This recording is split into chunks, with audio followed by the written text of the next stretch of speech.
A fantastic match day 5 in Major League Soccer means a fantastic expansion mansion. That's right, Orlando to Cincinnati to St. Paul, there were goals. You want to talk about goals? Chicharito has 4 and 5. What about Gazak and Mihalovic? Brandon Vasquez notched another one. Oh, and that beauty from Urruti. Guys, are you literally just going to name all the goal scorers from the weekend? Yes, of course. That's what we're doing. All right, well, let's just start the show and then we can talk about all of them. Sounds good. Okay, this is the expansion mansion.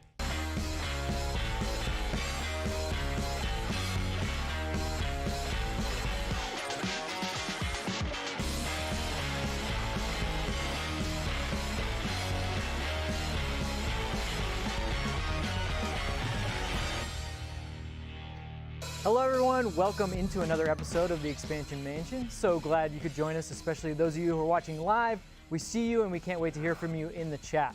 All right, you saw them in the cold open, and here they are, our front three. I'm of course Vela. You could be Chicho, Mariano, Trujillo. I'm okay, I'm a little, I'm okay. And you're just Max.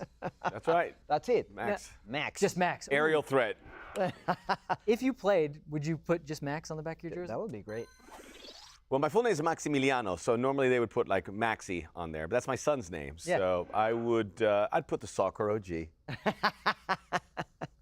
No, That is Max, a Max, horrible plug. But yes, I'm glad, happy to have That is a horrible plug. Happy to have Mariano, Fox Deportes, and of course the soccer OG and voice of LAFC. Max Bretos is here, and we're going to talk a lot of soccer.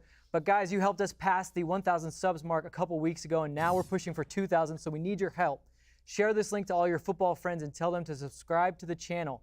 The soccer community is best when we're all together. Like right now. Yeah. We'll thank everyone who's in the comments. they're They're already early, going. ready to Go, rock. Guys. Let's go. Welcome. Oof. Let's have a good Monday. This is a big week, huge rivalry game, and it was a great weekend of action It was here. a very in good Major week, League Soccer. and the draw's out. Like, there's a lot to talk about. A lot of action. All right, Vince, it's time to get to storylines everyone's talking about from match day 5 in Major League Soccer. It's time for, well, you should have kept the camera on me. Hashtag trending. But why do you do it underhand? Hashtag trending. No, that's weird. No, it's not. It's like you're serving. Yeah, I didn't get that. All right, guys, where do you guys want to start? What about? The good stuff. Yeah, well, what about your best because stuff. I know you guys. So what about LA Galaxy and Javier Chicharito Hernandez? can talk Galaxy. Of course. Yeah. People there. Look, people want to talk. Chicharito, Thank so you, let's guys. do Of it. course Hector you wanna says talk Chicharito should be Of at the course World Cup. You guys want to talk Chicharito, but I want to talk about Galaxy going back to the victory road, right? I mean, they started well. They couldn't get results in the last few games, but now against Portland, which is always tough at home, they had a great performance. Good start. They were able to maintain. Obviously, they had a couple of calls in the game that they were under favor, but other than that, I think Chicharito chemistry with the other 10 players, because it looks like this team is built around Javier Chicharito Hernandez, is finally working for Greg Vanney. Now the question is, will they be able to maintain this pace for what it's coming? What do you guys think about LA Galaxy? I will say this was good about both LA Galaxy and LAFC. Neither looked ahead to the schedule for their rivalry game here, so they both came out with really good road victories, tough places to play, and then Chicharito, season 1 was a wash, improvement in season 2, and season 3 looks better than season 2. And he is a savant. He does one thing. He does one thing very well. It's score goals. He's not gonna wow you with his crossing or maybe his tackling or whatever. He scores goals, and you know where he's at, but you can't stop him. So that's a testament to what he's able to do, and that's why a lot of people want to see him on the national team. I don't blame him. I think that ship has sailed, but it's certainly a good discussion to have. But Chicharito is such a dangerous guy, and I for one am happy to see him settle because it was very tough. Remember, it was his grandmother that he lost, or the grandfather. Grandfather, yeah. He was very moved, and it was just, it seemed like a very cursed start to his MLS campaign. But give him credit; he's worked hard, and now he looks like the Chicharito of old. Well, to the point about when the team plays through him, how much better they are. Obviously, it's because he scores goals, and that's what punctuates games. But Greg Vanney took a little bit of a chance in this one. Obviously, no Douglas Costa, so he had the youngsters all out there, and they were all just funneling it towards Chicharito, and he repaid Vanney's faith in him. If you got Cabral, Grancier, and Alvarez out there, they're good players, but they're not really ones that are just going to drag and win the game the way Costa is. So Chicharito shows, hey, with these guys, with just a little bit of service, here's what I can do. It still blows my mind that he can't even get a sniff, because when I think of the profile of the way he's playing, he reminds me a lot of a guy that Tata Martino had in Atlanta, Joseph Martinez, who is going to play a little bit in the build-up. More so, he'll dink and dunk to drop it off, maybe play 1 or 2 passes. But really, he's only doing that so he can spin his defender, and then just zigzag down and score. So what is Tata looking for? I don't know. Like, I got to ask you this. Or is it just, is it all mind games at this point? What's going on? Honestly, I don't have the right answer. What I know is that he deserves to be there. And obviously, we've been talking about Chicharito going to the national team from a long time. But I think that the situation around him not being in the national team is just putting more wood in the fire. You know, he's using all these comments and all this smoke around it to, you know, fuel himself and make a point that he deserves to be there in the national team, in the World Cup or in the Nations League or in the friendlies or whatever. He deserves to be part of that squad, especially because nowadays he's the best number 9, the best Mexican number 9 in any league in the world. So honestly, I don't know what Tata Martino is thinking. None of the attacking options for Mexico are scoring, and that's been through qualifying. They're not healthy or not scoring. They're not healthy. It's a real dilemma. The fact that he's not in yet tells me he's not coming, because there should have been in this last cycle. He was playing well enough to get it. This is getting pretty. The fans by bringing him into Nations League just to be like, look, he came in. No, like, you got to do something. Or there's some managers and coaches that they're not on the same page. Well, you know, they don't get brought in no matter how well they're playing. Landon, Cuauhtémoc Blanco, you know, sometimes you put the group over one single name, and a lot of fans and experts in Mexico are saying, okay, the problem is not the number 9, the problem is the creation and elaboration of offensive football for the number 9, and that's right. But if you have Chicharito, you're closer to score goals. So I don't know. Hopefully this can get fixed soon. Yeah, we'll have much more on Chicharito a little bit later as we get a big game in Los Angeles on Saturday night. Philadelphia, we talk about the Western Conference, but how about the Philadelphia Union starting to become an elite team in Major League Soccer, being successful over a longer stretch of time?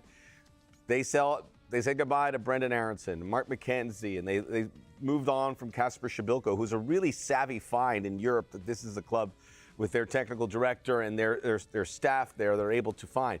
And they've reloaded. They have found Julian Carranza scored a goal from Miami. He was much maligned, and now he's scoring goals for this club.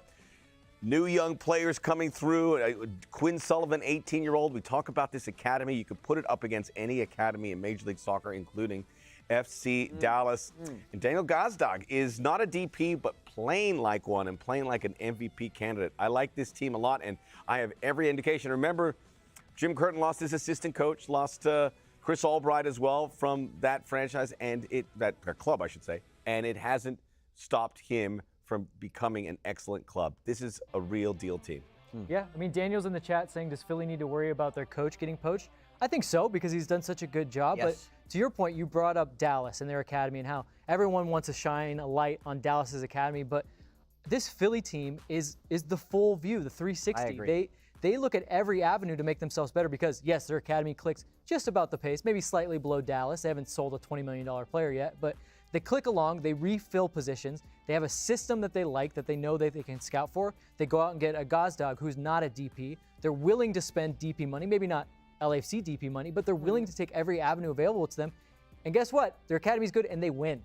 So Dallas shouldn't be the shining light. It should be Jim Curtin in this Philadelphia team. That's a great question, a question by Daniel, because when you see the whole picture, the whole landscape, I think every piece is in the perfect spot, right? But if you take Jim Curtin out of this environment, will he respond in a team like LA Galaxy, just to say something?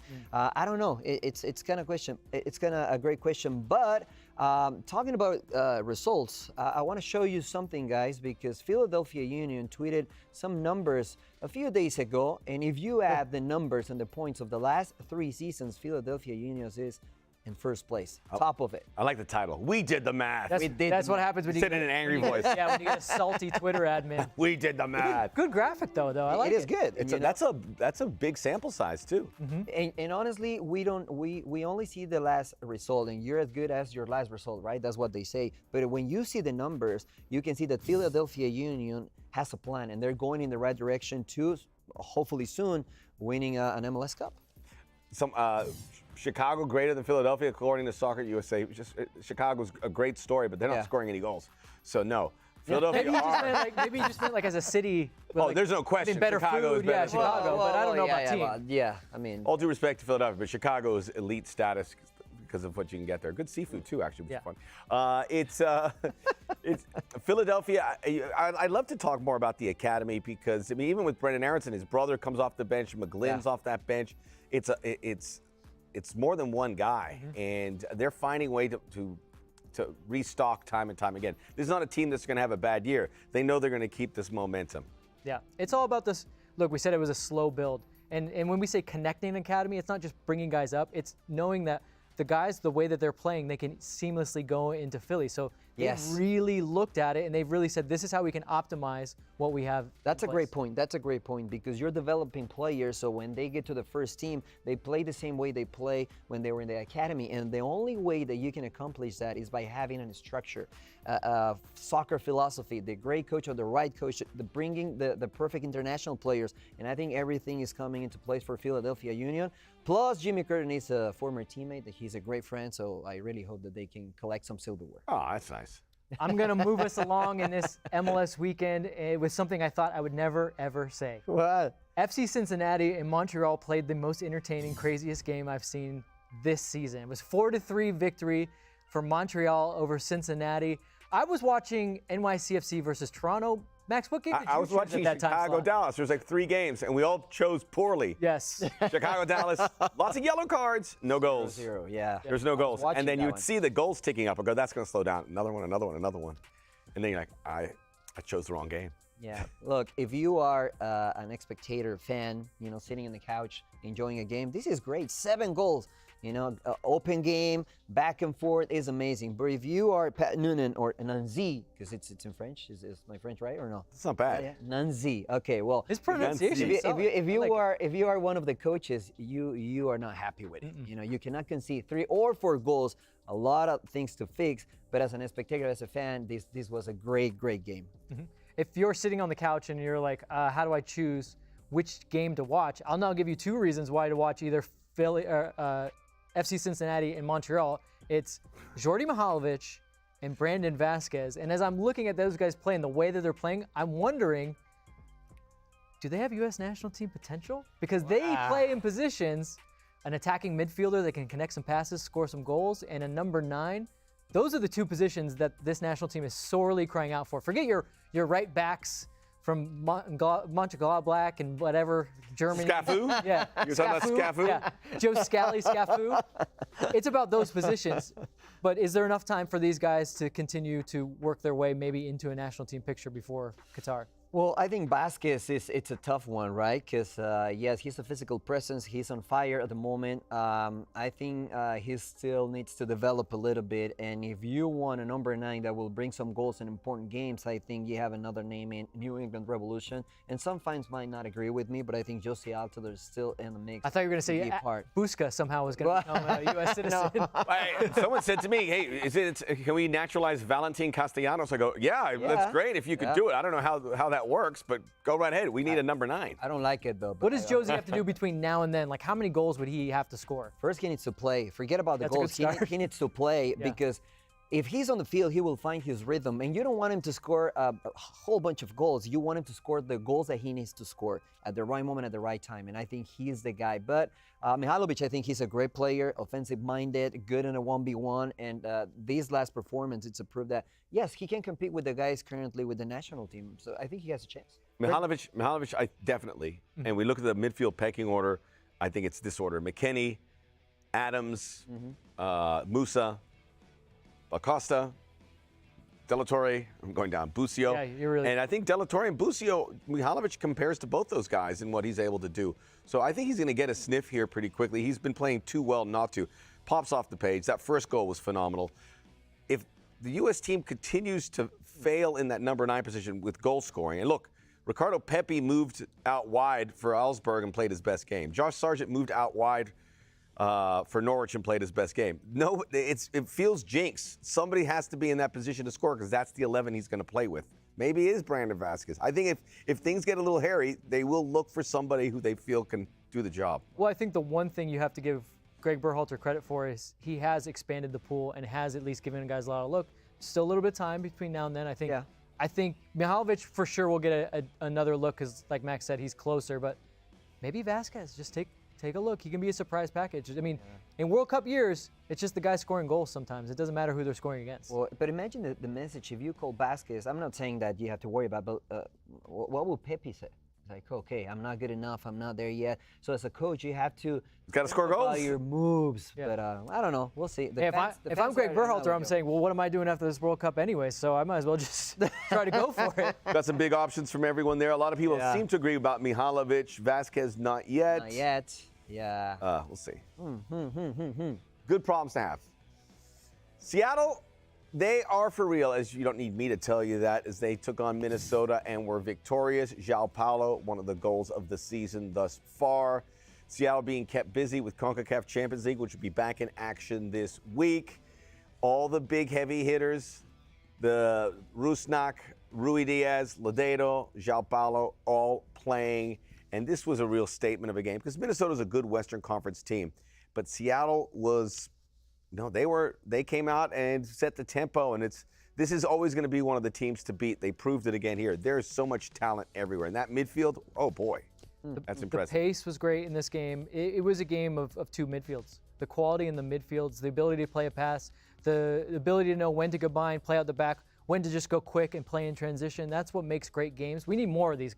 Quite frankly, we need more of these games in MLS where to what we were saying, when we sit on our couch and go, let me just turn on this game. It can end up into a game. Yes, it wasn't 4-3, but technical quality of seeing Reynoso go against João Paulo, Rusnak, Lodeiro, and then seeing some great saves from Dane St. Clair.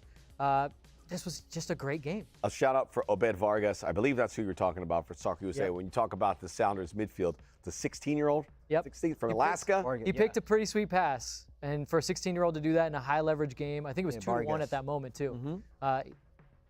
Again, this game went through quality midfields. Yeah, I agree with you. Even though I didn't see Bebelo Reynoso at his best, I think he was a little off. He was trying, of course, but I really like what Brian Schmetzer is doing with Seattle. Last season, we were like, no, a lot of changes. They're not going to do well. Well, look what they did, right? This season is the same thing. They're in the semifinal of CCL, and they're competing. I think if you don't know MLS and you can pick a team to give an example of what MLS is, I think Seattle Sounders would be the perfect team because they know how to play, which moment put your foot on the gas, which moment slow down a little bit, when is the right time to put Lodeiro and João Paulo, Christian Roldan, even Arriaga, the center back. Now he's a starter. I really like Arriaga. He's an international Ecuadorian. I think it was a great game, but Seattle, it's an amazing team. As you know, I think it's what you as a coach and as a fan want your team to play in TV.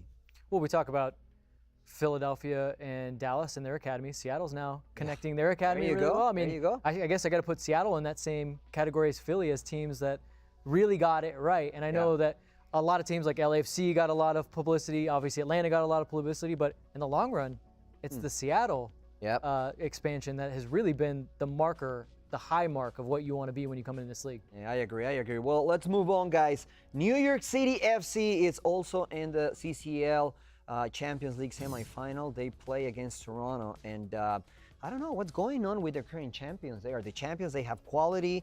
They have chemistry, or at least they did in the last season. They're doing okay internationally, but do you guys think they're still dragging they still have a little bit of confetti in their hair, or what's going on with New York City FC? It's got to be. I mean, I watched the first half of this NYCFC Toronto game, and they were creating chance after chance and not finishing. So I just wonder if they're thinking, well, we won MLS Cup. We really want the bigger trophy. We want to be that first MLS team to win CCL. But I don't know. Can you turn it off and on? Like, can you count on that?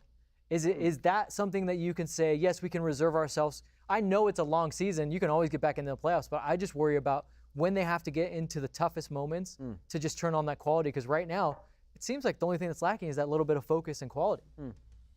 I mentioned Castellanos really quickly as a guy that we should naturalize, but he's not played well. And it's one of these cases of all this talk, $15 million was to West Ham or some other Premier League clubs. When that doesn't happen and he stays there, you always see this drop, and you've certainly seen it in this case. You know, New York City FC, I think they're going to be okay in the big picture thing. They'll get this CONCACAF Champions League. Clearly, they're prioritizing that the way they're playing. You can see two different teams, although they did have a bit of a rough one in that second leg against Comunicaciones. Yes. New York City FC should be okay, but for the here and now, the pieces aren't falling into place. But Castellanos is one concern. Finding that symmetry in the midfield's another one. Maxi Morales is there, but getting up there as well to be an everyday player, I think that's going to be a bit of a stretch. There's some issues there, but I have faith that this is a team will resolve them and be active in the summer market. Campeonitis, Soccer USA said championship hangover. So maybe there's a little bit of that. Campeonitis, that's what we said in Spanish.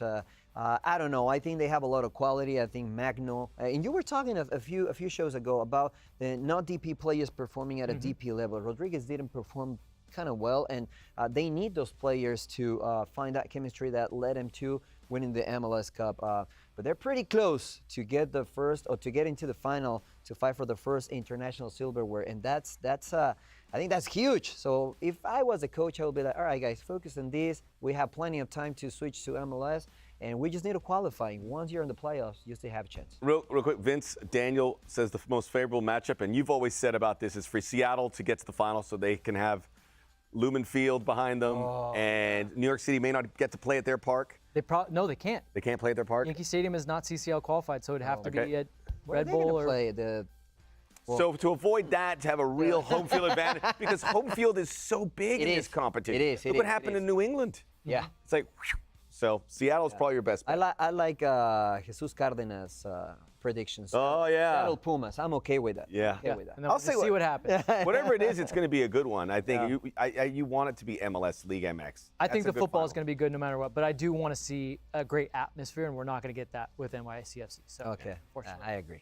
All right, that was all the news we have, except for a little bit that came through today. Before we move on here, we have to acknowledge from Atlanta, dropped a few hours ago, Ozzy Alonso has torn his ACL in Atlanta's win over DC United. It's a tough blow for the 36-year-old, but it's not just that, Atlanta fans. Joseph Martinez has gone to Pittsburgh to get his knee re-scanned after complaining of discomfort. Why Pittsburgh, I wonder? The best doctors. We have great doctors in Pittsburgh and Cleveland. They have great hospitals. I know that's where Jonas Salk is from in the polio vaccine, but that was like 7 years ago. Some good surgeons in Pittsburgh. Okay. All right. Interesting. That's my knife. That's my knife. Go ahead. Yeah. A little surgery. I'm going to be in trouble because both my parents went to the University of Pittsburgh, and I'm like, why would you go there? But maybe they're like, well, we moved here for a reason. I think it's one doctor in particular, if I'm not wrong, who's up there that the athletes all go. Dr. Nick? Yeah. Hi, Dr. Nick. Well, I mean, honestly, I think Ozzy Alonso, it was an extension from Gonzalo Pineda because he's an experienced player. He has won a lot of things in MLS. Gonzalo Pineda said publicly that he needed a guy like Ozzy to bring some character and some heart and attitude to this team. And not having him, it's a big loss to Atlanta United. And obviously, Joseph Martinez, it's in another level. So let's see how Gonzalo Pineda can deal with it. They just brought a guy from Chivas, Cisneros, from Chivas Guadalajara. He just joined Atlanta United. So let's see if he can help a little bit with that. Just feel bad for Ozzy. I know he's not a warm, cuddly figure, but if you're playing against him, you hate him. Yeah. If he's on your team, you adore him. And he does a lot of the dirty work, and I feel bad at 38. That kind of injury may be the end of the road for a legendary figure in Major League Soccer. Best in his position, arguably, and it's one Cubano to another. Yeah. That is rare air. We play baseball. Yeah. We don't have Cuban commentators like me, and we're 1 in a million or a Cuban soccer player. Mm-hmm. So get well, Ozzy. Yes. Atlanta, it's either boom or bust. Like really, championship or dumpster fire. There's no between. But they've thrown a lot of money at it and development. It's not happening. Can't figure it out. Be patient. All right, we got to move on, guys, because I have a very special segment for you two. Okay. Oh. The World Cup draw was last Friday, and some of you may have watched Max and I react to it right here on 110's YouTube channel or the Soccer OG YouTube channel. There's your plug. Thank you. Well, there was a great article by MLS's Sam Jones detailing all the players from MLS who may represent their countries in Qatar. So I decided that I would put together my best 11 from MLS that could take the field at the 2022 World Cup. Are you guys ready to prove me wrong? I have faith in you. Okay. Yeah. Oh, well then we're done here. We'll see. Doesn't mean yet. So you're not getting a freebie, but I have faith that you'll get this right. We'll see. These guys are playing in MLS now. Now, this is my kind of all-star 11, so it's going to come from a bunch of different countries. I'm going to start, of course, at the back, and it's got to be the best goalkeeper in CONCACAF, Matt Turner. Matt Turner Still on the books, huh? Matt Turner is still in the books for now. I would say this, when he does leave, if he is the backup at Arsenal, Greg Berhalter's had no problem starting a backup for Manchester City, but this is the #1 keeper. He's clearly the best shot. What are your options? Gallese? He didn't play well. I think He's not in the World Cup yet, but he should. No, he will be. Well, I mean. Oh, New Zealand. Mariano Trujillo says you're not going. Sorry, guys. But I think Peru is going to be there, so I will. No, I think so too, but Gallese, You think so? bit. Plays better with his national team than the club. always, yes. Yeah, I But agree. pure shot stopper. That's a better pure shot. Oh, yeah, Maxime Crépeau. Oh, that's another one. That was a tough one. No, I'm gonna get I'll probably see him tomorrow. The good thing, Vince, you have options. Yeah. We did this segment 8 years ago.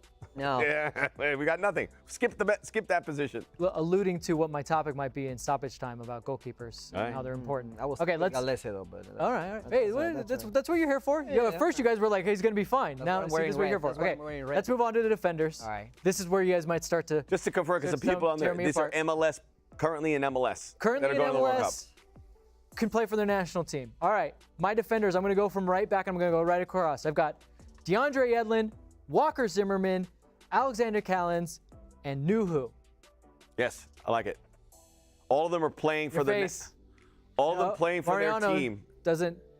I don't know. I mean, is Yedlin a starter with the U.S.? On and off. You know, He started a couple games. I think the way he played against Mexico, they really should consider. Because so many teams now are going for that kind of offset balance where one more attacks, one stays back. I think he can attack a little bit, but he's definitely got the recovery speed.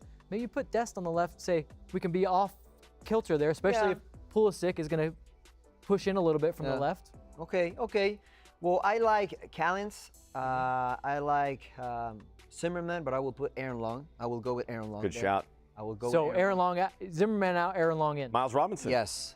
Miles Robinson. But I will stick with Aaron Long because I like the center back that can play with the ball a little bit more than just giving passes to the fullback. So I think Aaron Long, now that he's fit, he can pair up with Callens in a great way. And on the left side, Palacios.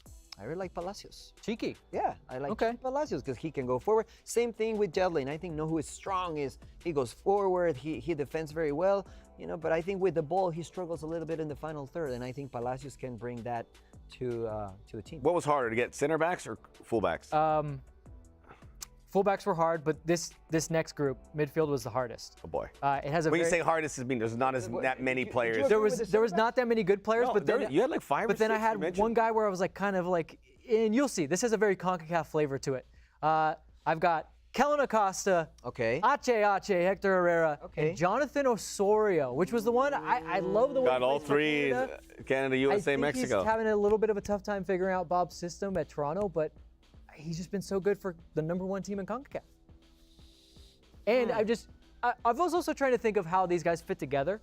If you have Kellen kind of back there as the 6, I'm assuming he's the 6. He can cover ground, pass a little bit. You have 2 hard workers, and Osorio and Hector Herrera, who can also maybe chip in a goal from here and there. They can arrive at the right time into the box. It's going to give you a really good foundation because I've got some forwards But here. I think Herrera plays for Atletico de Madrid, right? But he's coming here.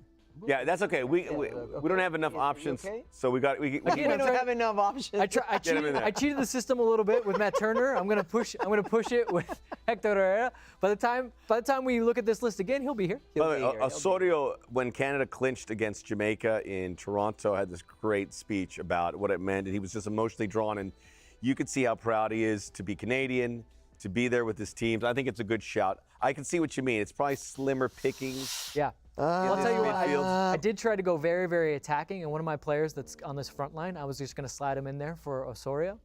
Let me just reveal my front 3. My front 3 are Karol Swiderski, Raul Ruiz, and I was thinking maybe I could play Shaqiri as a very attacking 8 to 10-ish, which he did at Liverpool. Okay. And that would have allowed me even another attacker, although I look, I'm a pragmatic. No Lorenzo Insigne? No Insigne. Ah!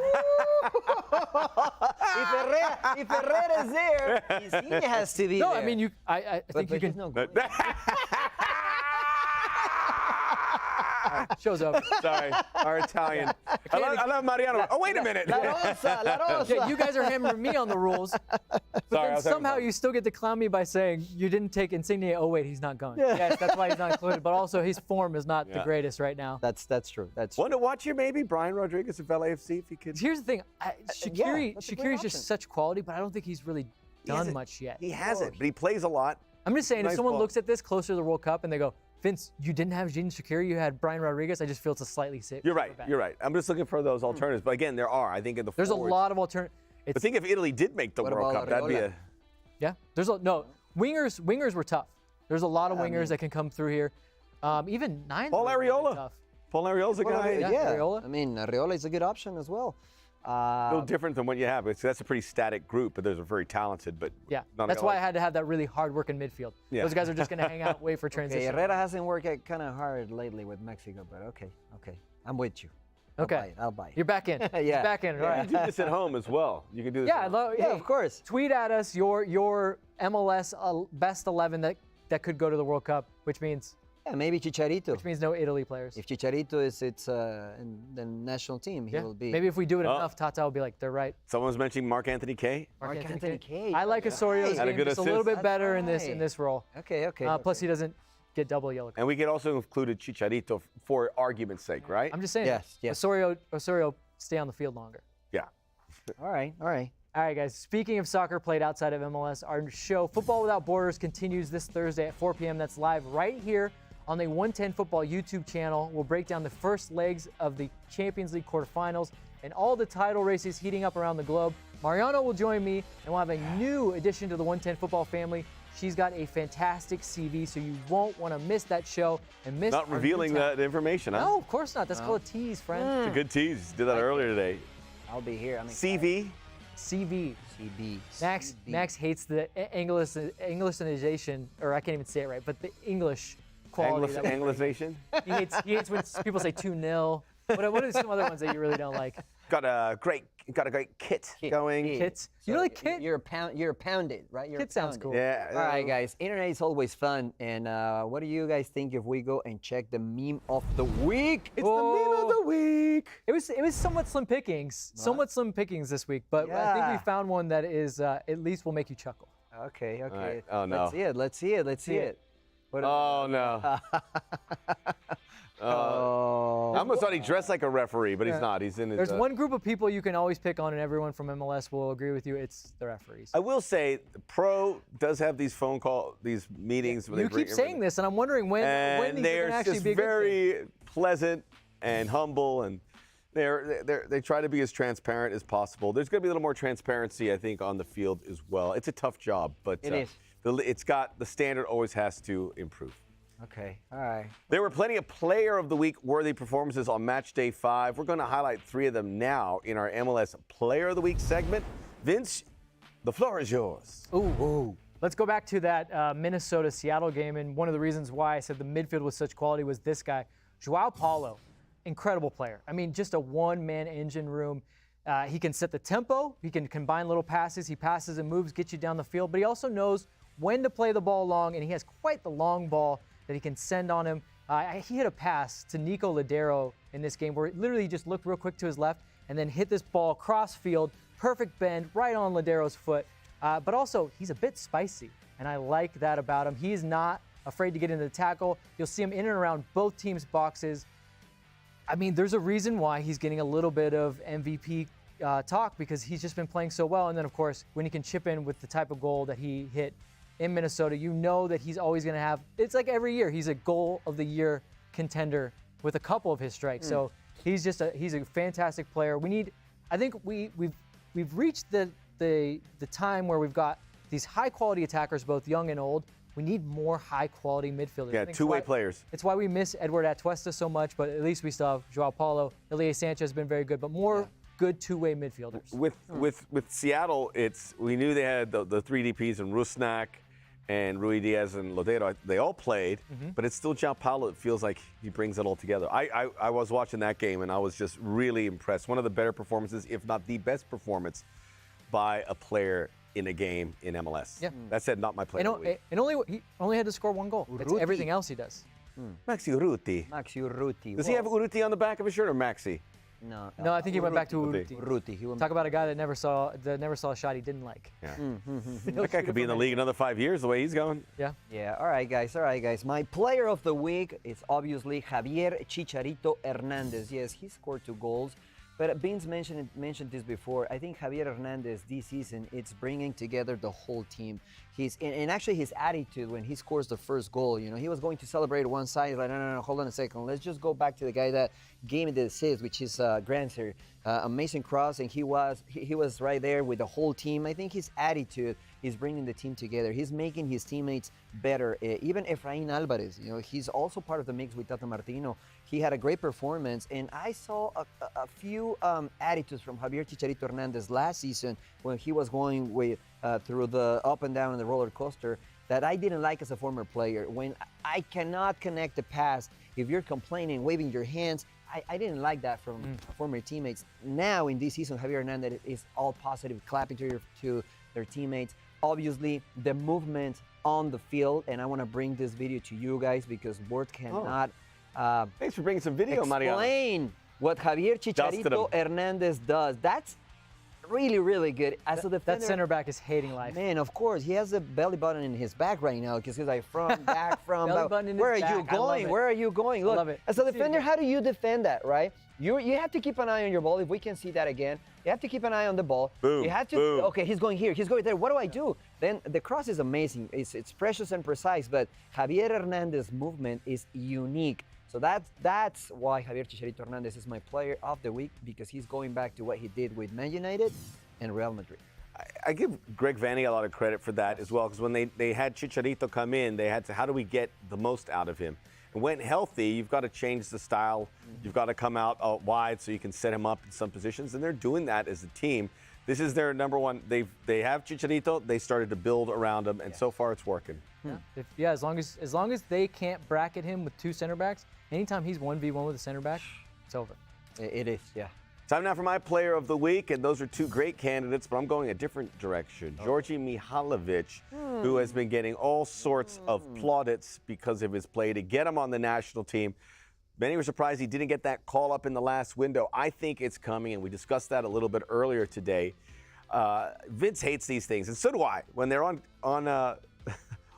Twitter or on social media where someone splices together a highlight reel of a player. So they take out all the bad stuff. But when do they ever show them like giving the ball away? They don't. They don't. Got it. So that's why you can't look into it. But they had one with Mihalovic. It was impossible not to see it. I mean, because it was a little bit longer. There was great play. His first goal was magnificent.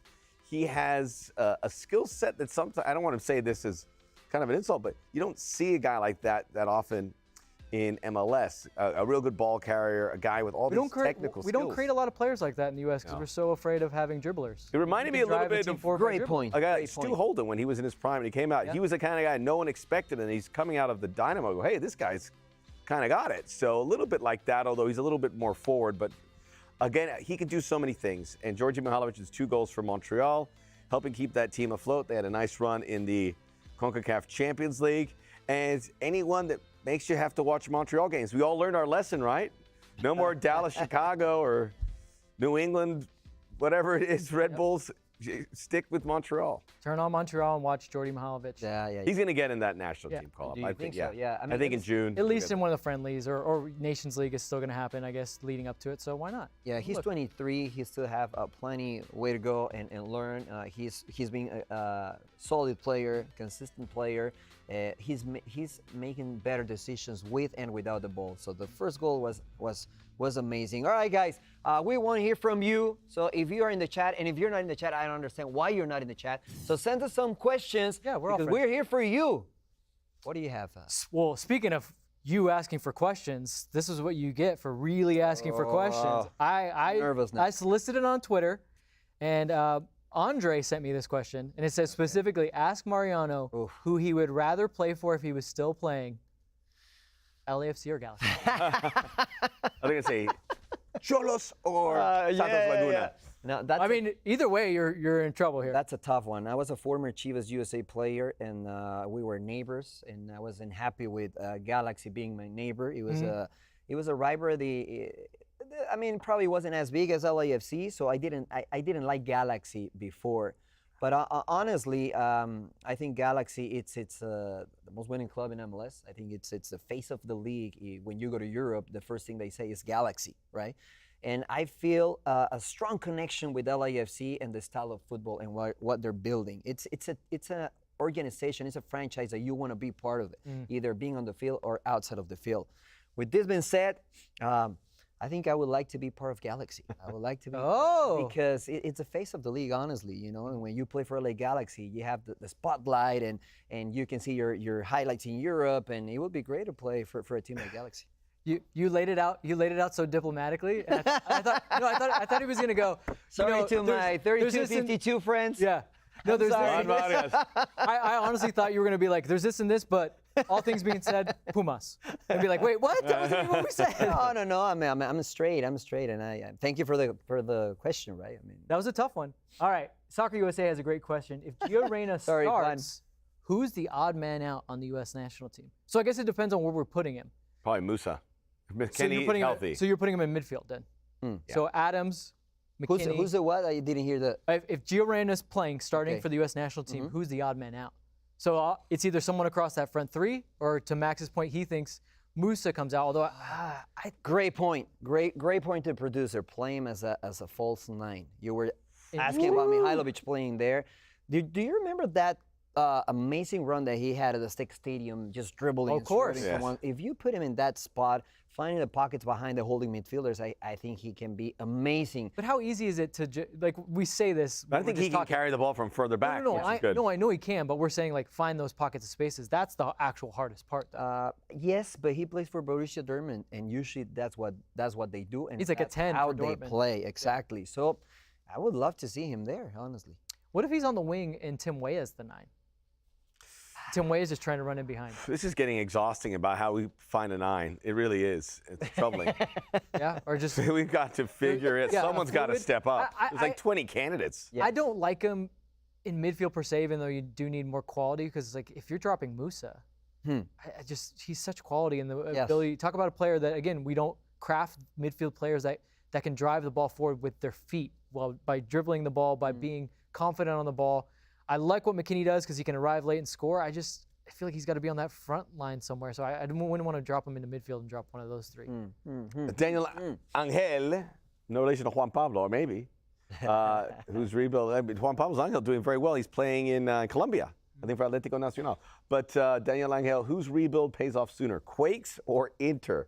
I mean, are the Quakes even rebuilding? This is Inter Miami, correct? I'm not sure what the Quakes are doing. They got a nice result there, down 2 against Austin FC, and were able to come back and tie. Can they really be truly rebuilding until they get rid of Matias Almeida? Like, it's just always going to be the same stuff, right? I don't think so. And I'm not saying that Matias Almeida is a bad coach. I think he's not a good fit for MLS because his style of football requires players at a different level. And I'm not attacking San Jose players, but obviously in this league we have some locks, we have some rules that you have to follow. And that's a limitation for Matias Almeida. When he was in Mexico, he had the best. He won a championship with Chivas, a few. But after, when they sold the best players, he was going to relegation. So I think Matias Almeida needs to move from San Jose to a better team probably, and that will start the building of a different team in San Jose. I think Inter Miami.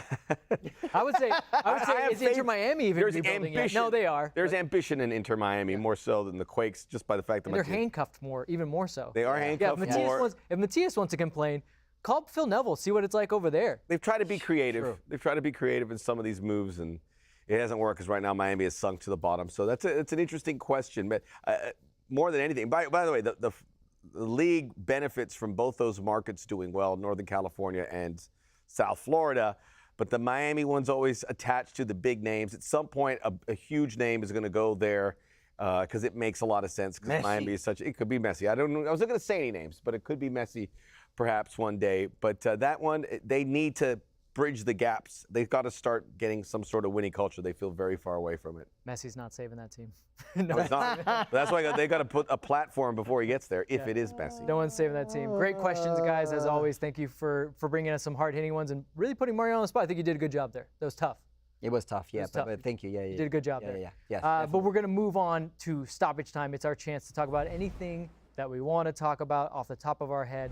And we're going to go back to Mariano. Mariano, you have the honors of kicking off stoppage time. What are you talking about? Stoppage time, guys. Well, I want to talk about LAFC. Like I said before, this is a team that invites you to be part of it with what they show on the field. With Bob Bradley was amazing. Great seasons, but sadly, they didn't win the MLS Cup, right? Everybody was expecting to do it, just like Atlanta did, but they didn't. They moved from Bob Bradley's, now with Steve Cherundolo. And honestly, I watched the game against Orlando, and I really like what I saw from LAFC, something different. Because before it was, yes, pretty, here, tiki-taka combining, but in the tough moments, when they faced a team like Seattle, they didn't know what to do. I think they lacked muscle in the middle and a little bit more of heart. And against Orlando, they didn't have the most possession of the ball, 60 plus. It was on Orlando's favor. But they found a way to get their result. Yes, they were lucky in a few plays, but they found a way. They play as a unit, as a team. They read the momentum of the game and they used it on their favors, getting a great victory on the road. And I see something different about this LAFC team. So actually, I think this might be the year that LAFC at least can get to the MLS Cup final. We'll see. Interesting. My stoppage time topic is about goalkeepers. I don't normally like to talk about goalkeepers because I don't know much about them. However, I watched the games this weekend, and goalkeepers were so important. I think in that Cincinnati Montreal game, there were some gaffes that led to goals. I know that in San Jose, there was a gaffe that led to a goal. Then you go to Houston. Houston gave up a penalty. Miami also, their goalkeeper gave up, a goaltender gave up a penalty. I'll say this. This is all me talking about this to say, Minnesota, what are you doing right now? Dane St. Clair or Tyler Miller? You've got to figure out, you can't have two number ones or else you have zero number ones. It looks like Dane St. Clair should be the man. That was good coach speak right there. Can't have two, you got to have one. Well, look, listen to some of these Two stats. is none. Dane St. Clair, 3 starts, 2 clean sheets. His post-shot XG, he's taken away what is about 4 goals that could have been against for Minnesota, which means per 90 minutes, he's saving over a goal per 90 minutes. Whereas Tyler Miller, 2 starts, 0 clean sheets, and he's a negative post-shot XG per 90 minutes. He makes quite a lot of money. Dane St. Clair does not. We've heard from Tom Bogart, who is always on top of these things, that the problem is Minnesota is asking for a king's ransom. Maybe Dane St. Clair's worth it, but Minnesota's got to figure out something. Get some different pieces. You can't have both these goalkeepers because you can only play one. So what's Stop it. I'm just saying. No, that's you got to play one goalkeeper at a time. No, but that's a great point. That's a great point. As a coach, you want the only player that you want 100% of the time because they do the less effort is the goalkeeper. Because everything starts from there. And if you have 2, that might be an issue sometimes. So I agree with you. Time now for my stoppage time, correct? Yes. Let's see what it is. Let's see. Let's see. AKA Max doesn't know. I don't remember. It's funny because you remembered in rehearsal. I know it is. The diamond's in the rough. When I talk about this, it's big picture MLS. So when we came into the season, who was going to be the MVP? And it was the Carlos Vela. Maybe it's Chicharito. Both playing like an MVP level. Carlos Gil.